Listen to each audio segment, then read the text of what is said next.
नमस्कार, जय श्री कृष्णा।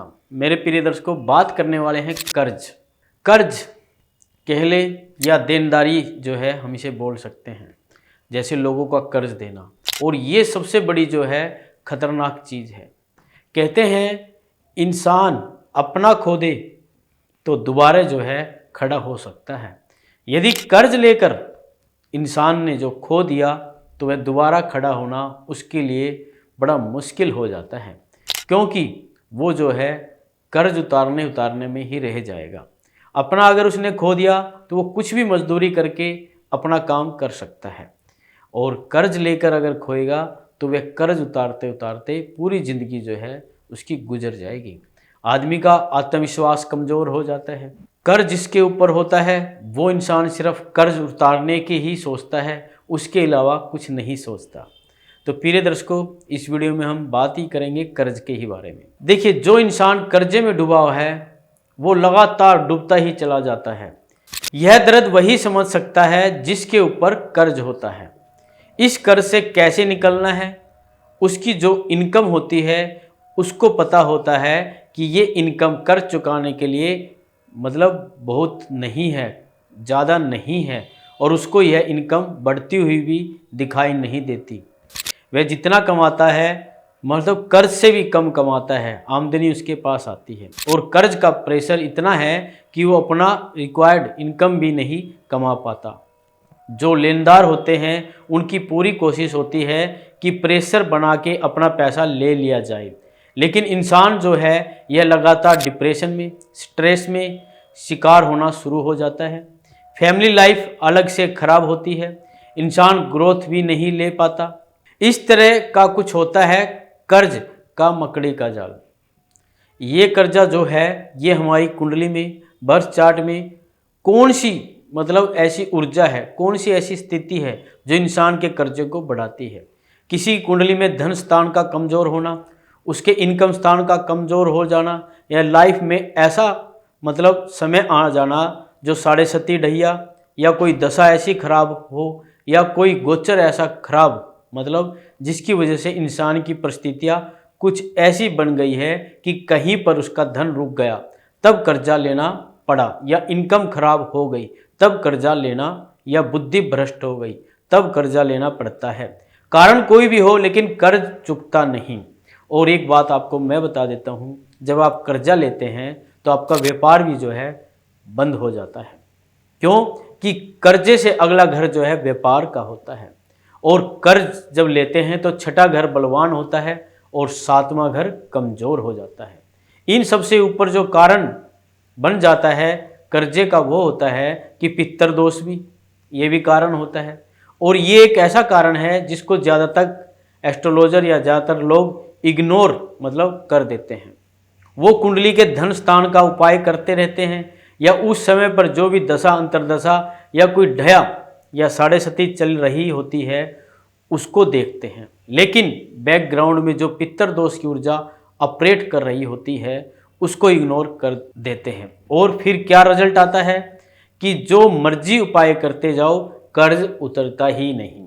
तो पितर दोष किस तरह से कर्जा चढ़ाने के लिए जिम्मेदार है, इस बात को आपको ध्यान देना होगा। आज की वीडियो में हम इसी चर्चा करने वाले हैं, इसी बात के ऊपर, कर्ज के लिए।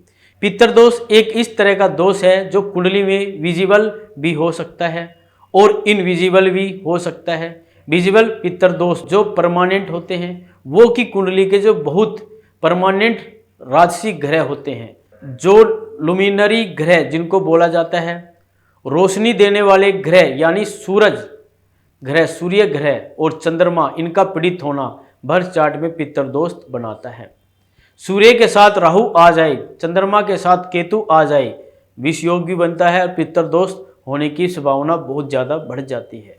सूर्य, राहु और चंद्र केतु मिलते ही उन लोगों को मतलब जो पिछले जन्म का कोई खराब कार्मिक कर्म कनेक्शन लेके आए होते हैं, ऐसे लोग क्या करते हैं, इनके जीवन में घटनाक्रम बारंबार ऐसे आते हैं जिसकी वजह से उनकी इनकम कम होती चली जाती है, लो होती चली जाती है। प्रिय दर्शकों, कुंडली में बाकी ग्रह सपोर्ट करने के लिए बैठे हो तो फिर ये जो योग है ये नील भी हो जाते हैं। डरने की बात नहीं है, लेकिन अगर बाकी ग्रहों की सहायता ना मिले तो यही दोष जो है पितृदोष की श्रेणी में भी आ जाते हैं।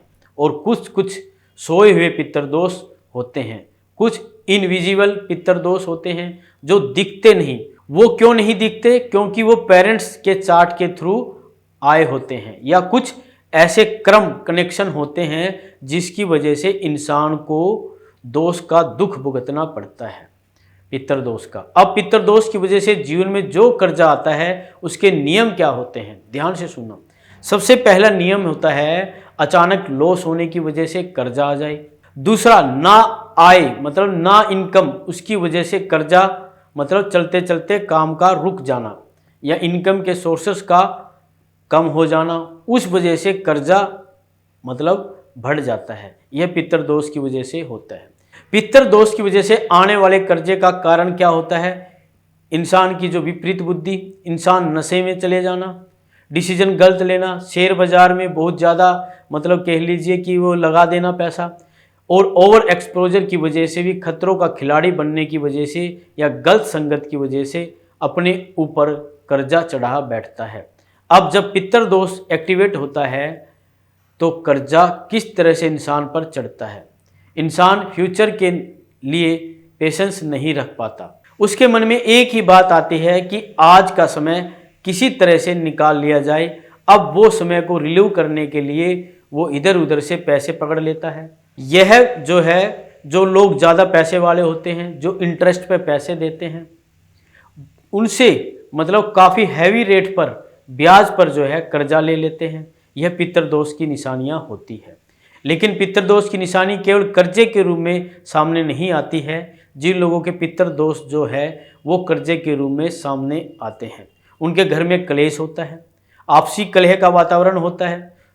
उस घर के अंदर, जिस घर में पितृदोष होते हैं, उनके घर में अच्छा माहौल नहीं होता। इंसान बाहर बहुत रिलीव होता है, लेकिन घर में आके वो किसी न किसी तरह से कोई ना कोई टेंशन का शिकार हो जाता है। ऐसे लोगों को सनसेट के बाद बहुत सारे ऐसे खुरापती विचार आते हैं जिनकी वजह से वो अगले दिन खूब सारा कर्जा लेने की तरह मतलब है तरफ चल पड़ता है। ऐसे लोग सॉल्यूशन नहीं ढूंढते, सिर्फ रिलीफ ढूंढते हैं। और ऐसे लोग जो है नशा भी ज़्यादा कर सकते हैं। वो और कर्जा लेकर पुराना कर्जा चुकाने की भी नहीं सोचते हैं। लेकिन यहाँ पे एक और मतलब चीज़ है, ऐसे लोगों को आपको केवल एटिबल से पता चल जाएगा कि ये इंसान पितृदोष का शिकार है या नहीं है। ऐसे लोग किसी की सलाह नहीं मानते, ऐसे लोगों में पेशेंस बचती नहीं है।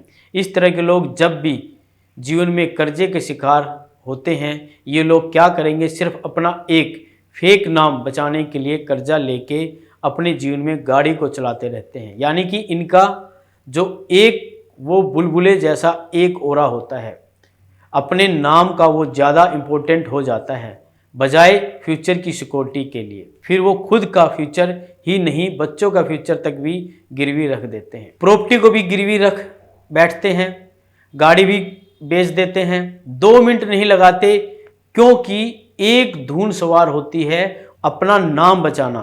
कर्जा चुकाने की एक टेक्निक जो सबसे ज़्यादा परमानेंट है वो है इनकम को बढ़ाया जाए।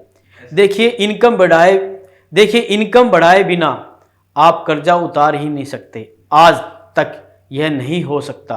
और आप इनकम उतनी रखें और यह सपने लेते रहें कि कर्जा उतर जाए। लेकिन जो पितृदोष का शिकार लोग होते हैं, इनका इनकम बढ़ाने के लिए कभी नहीं सोचते। वो ये कभी नहीं सोचते कि अपने काम में और क्या ऐड किया जाए या काम किस तरह का बदलाव लाया जाए, उनकी इनकम बढ़े और कर्जे से वो निकल पाए, कर्जे उतरे। और वो कभी कभी इस तरह के रास्ते भी नहीं ढूंढते कि इस तरह के रास्ते भी नहीं सोचते कि कर्जा जो है उतर पाए।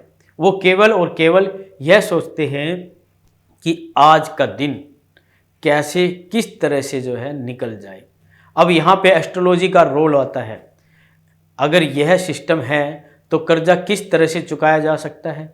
जो ब्रह्मांड की ऊर्जा है, आपके घरों की ऊर्जा है, उनकी सहायता किस तरह से ली जाए कि लोग भी आपकी बात को समझे, आपके अंदर भी सद्बुद्धि आए और कर्ज उतरे। आपको वह साधन, वो लोग मिलने शुरू हो जाए जो कर्जा चुकाने में आपकी सहायता करेंगे। तो इस वीडियो में मैं आपको मतलब कुछ उपाय बताने जा रहा हूं जो आप ध्यान से सुनना।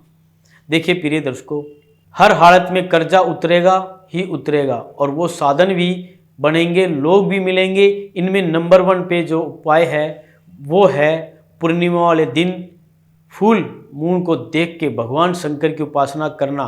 कम से कम 11 माला ओम नमः शिवाय की हर पूर्णिमा पे मतलब आप ये है कर सकते हैं। यह जो उपाय है यह भगवान शंकर की साक्षात कृपा को आपके साथ जोड़ देता है। कर्जा उतारने के बाद भी इसको हर पूर्णिमा पर करते रहिए।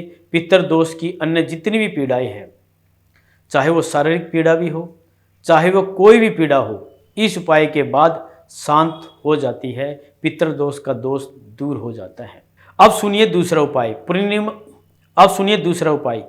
पूर्णिमा के बाद अमावस्या से जुड़ा हुआ ये उपाय है। यहाँ पर भी भगवान शंकर की कृपा ही लेनी है तो भगवान शिव के मंदिर में जाइए, गाय के घी का एक दिया वहाँ पे अर्पण करके आइए और पूर्वजों के नाम पे और अपने कर्मों की माफ़ी मांग आइए। और इसको अपने हर अमावस्या की रात को मतलब सूर्य उदय के बाद करना चाहिए। हर अमावस्या की रात को सूर्य डूबने के बाद आपको ये जो है उपाय करना है। आपकी इनकम बढ़ जाएगी, आपके कर्ज भी उतर जाएंगे, सब कुछ साधन जो है आपको दिखाई देने लग जाएंगे। उसके बाद इस उपाय को लाइफ टाइम तक करते रहिए। जीवन में कभी भी आपसे अगली जनरेशन भी पितर दोष की शिकार नहीं हो सकती। अब सुनिए एक उपाय और। पानी में लाल फूल और थोड़ा सा सिंदूर डालकर डेली सूर्य को देना, यह उपाय बड़ा ज़बरदस्त उपाय है। पितर दोष की बहुत सारी पीड़ा तक जो उपाय करने हैं, यह उपाय भी बड़ा इंपॉर्टेंट उपाय जो है मैं आप लास्ट में आपको बताने वाला हूँ। महीने में एक बार जौ और दूध मिक्स करके नदी में विसर्जित करने हैं आपको। अब वो लोग जो किसी नदी के या नहर के पास नहीं रहते हैं वो क्या कर सकते हैं, वे हर महीने 7 दिन रात भर जो होती है वे पानी में भिगो कर रखे और सवेरे पक्षियों को डालना शुरू कर दें। लेकिन जो लोग चलते हुए पानी के समीप रहते हैं उनके लिए महीने में एक बार 1 किलो जौ 1 किलो दूध मिक्स करके चलते हुए पानी में विसर्जित करना, जो एक बहुत ही ज़बरदस्त अच्छी रेमेडीज है। अब सुनिए पितर दोष की एक अगला उपाय। महीने में एक बार संक्रांति वाले दिन, अमावस्या वाले दिन भूखे लोगों को या जरूरतमंद लोगों को भोजन जरूर देना चाहिए। गरीबों को कुछ ना कुछ खाने को देना चाहिए। गाय को खिलाने चाहिए। गाय को आलू भी आप खिला सकते हैं। आलू खिलाने से आपका शुक्र ग्रह मजबूत होगा। शुक्र ग्रह मजबूत होगा तो आपके पास पैसे आएंगे, आपकी इनकम बढ़ेगी और कर्ज उससे जो है आपका उतर जाएगा। तो प्रिय दर्शकों, एक छोटी सी वीडियो थी कर्ज उतारने के लिए, और अगली वीडियो में कुछ विशेष चीज़ आपको बताने वाला हूँ, इसलिए चैनल को सब्सक्राइब कीजिए ताकि आने वाली वीडियो आप देख पाए। जय माता दी।